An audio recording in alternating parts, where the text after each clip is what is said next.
Hi everyone. In this video, we are going to follow the steps for authorization code OAuth 2.0 in with Azure already, right? So if it's a client credentials, it's getting a token is pretty straightforward. But if you're using authorization code where your website users are trying to procure some tokens from straight from Azure AD, then you need to use authorization code. So for that, we are going to create application named client app registration, client app one, demo client app one, yeah, and the following steps one by one, and see how that is working from Postman. So I have opened my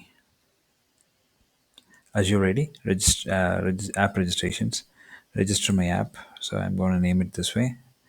Don't fill anything else, then we go and register it, and then that is the first step. With this one, it is mentioned go to the app, then the user that read is there in the authentication. Sorry, in IP permissions, we already have some scope here, so we're gonna leave as is, and we need to add client secrets. So I'm gonna add client secret, new client secret, new, add this one. This is our value. So I'm going to keep it in my, this is my postman. I'm going to fill this form. If it is, for example, this form will come up when you are using authorization code. For example, if you use client credentials, that will directly go to this thing. If you are going to use authorization code, then this would come up. I'll tell you where you have to pick this auth URL and authorize URL, and then token URL, right? So I'm going to replace my token client secret and take the client ID,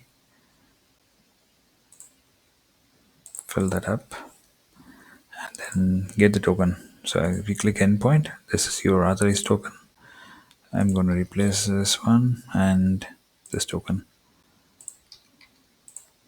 Okay, you're good to go. Then you have a scope there.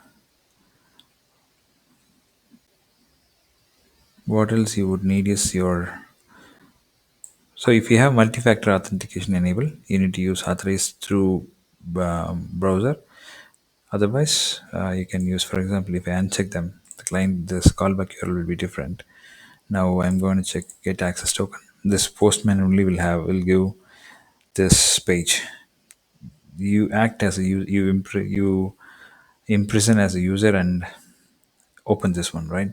So now I'm not going to do this because my account is multi-factor authentication enabled. So I'm going to use browser. So this actually gives my token callback URL, right? So this callback URL should be the same in the authentication tab for your application.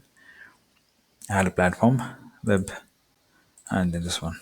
So configure them. I think you're pretty much good to go. Yeah, that's it. Now I'm going to get a token. It's going to open a browser where, so it's the token procurement is successful. Then it's coming back and asking me to open the postman. So it's coming back to postman. The token is procurement is successful, and this is my token. I've copied the token. We will go to browser and see in the jw.io.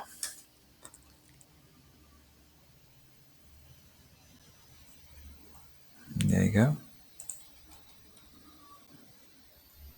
You see my name and my email ID embedded with that one, right? So this can be used to authenticate and authorize your APIs. Hope that is helpful. Thank you.